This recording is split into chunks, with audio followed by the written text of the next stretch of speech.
name is Larry Winger. I entered agriculture in 1974 and have been actively farming since then. I have a son and daughter who are both engaged in farming. My name is Andrew Winger. I'm a farmer since I was big enough to get in the way. We grow all soybeans and corn. Our operation is generally 50-50. I do a lot of the day-to-day operations. It's been a lot of big changes. Technology obviously being one of the big ones. When I first started farming, a Texas Instrument calculator was some of the most sophisticated equipment we have.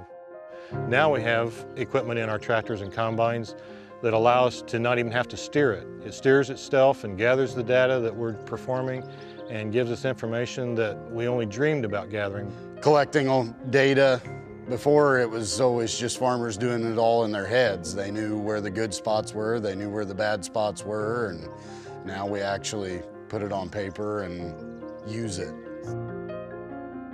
When the climate changes, we may be growing different crops, and technology is going to allow us to adapt to those conditions, to use hybrids that may need less water, to hybrids that are specific to nitrogen uptake so that we can apply less fertilizer to the ground.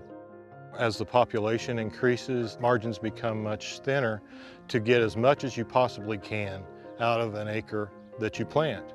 And technology is going to be vital in allowing us to do that. We are no longer a local industry. When I first started, you would call the elevator for the price and that would be it. Now we operate globally. And I need to know conditions in Malaysia, I need to know conditions in Argentina and Brazil. Data share is just, to me, is going to be very important. One of the things that drew me to data share was that the information was being collected by Thomson Reuters.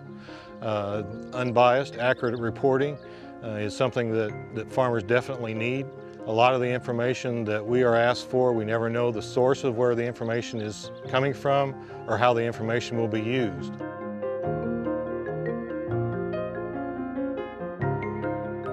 The technology is already there today. You can pull out your phone or your iPad and see where all your machinery is and what it's doing. And if someone is planting, you can look and see what the planter is doing, how it's performing. There's conferences for farmers in the wintertime. It's talked about a lot, the technology and how you're implementing that technology. And because all the information in the world really isn't worth anything unless you use it for something. And figuring out the best ways for your operation to use that information is probably the biggest challenge. It will affect world hunger. If I know that there's going to be a short crop in Argentina or Brazil on soybeans, I may make the decision to plant more soybeans here, because not only will they be worth more, but the world may want more soy oil for people to cook with around the world, and the demand for that will be there. Same way with palm oil in Malaysia.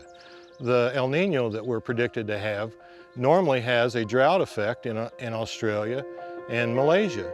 So wheat farmers will know that, and that's a possibility that they may want to plant more wheat because the market may be greater next year for that. These demands will only become greater in places like India and China. These are the markets that we will be meeting. We are just on the cusp, I think, of how technology is going to change agriculture in the next 20, 30 years. I think it's important to realize that this is our heritage here. And we want to take care of this land and pass it on to the next generation better than what we found it to be from our generation. And doing so, we have to do it in an environmentally friendly way. And we have to grow the products that people need and want. And I think it's just important that we pass that on.